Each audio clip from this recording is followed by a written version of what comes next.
গতকালের সকালটা ছিল ভারী সুন্দর। একটানা কয়েকটা দিন বৃষ্টির পর কালকে সকালবেলা সূর্যের দেখা মিলেছে। একদম সকাল হতে না হতেই সূর্য মামা উঠে পড়েছে। চারিদিকে ঝলমলে রোদ। তার সাথে মন ভালো করে দিয়েছিল আমাদের গাছের এই পদ্ম ফুলটা। কয়েকদিন আগে কুড়ি হয়েছিল, আশায় ছিলাম কবে ফুলটা ফুটবে। অবশেষে কালকে ঝলমলে রোদের সাথে ফুলটাও ফুটেছে। তার জন্য সকালটা একটু বেশিই ভালো হয়ে গেছিল। অনেকটা সময় ফুলের সাথে কাটালাম। তারপর ঘরে দুটো কেকের স্পঞ্জ ছিল, সেটা দিয়ে এরকম কৌটোতে একটু কেক বানালাম। দেখে তো খুব ভালো লাগছে, আশা করছি খেতেও খুব ভালো হবে।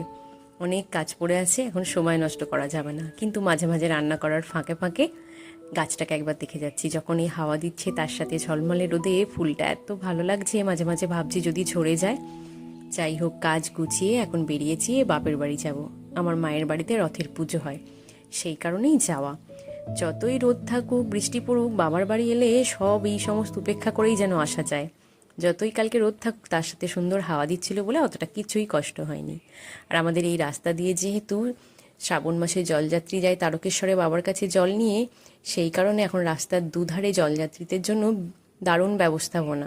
তো মাঝে দু একটা দিন সেই কারণে চারিদিকে এত সুন্দর করে পরিপাটি করে পরিষ্কার পরিচ্ছন্ন করা হচ্ছে, বিভিন্ন সেবা কেন্দ্রগুলোকে তৈরি করা হচ্ছে। সেসবই দেখতে দেখতে গল্প করতে করতে আমরা আসছি। কিছুটা দূর সিঙ্গুরের রাস্তাতে ঢুকেও পড়েছি। পাশে দেখলাম বিশাল বড় একটা সেবা শিবিরের আয়োজন করা হয়েছে। যাই হোক, এবছর নতুন সরকারের আমলে তো সব কিছুই একদম নতুন নতুনভাবে দেখতে পাচ্ছি।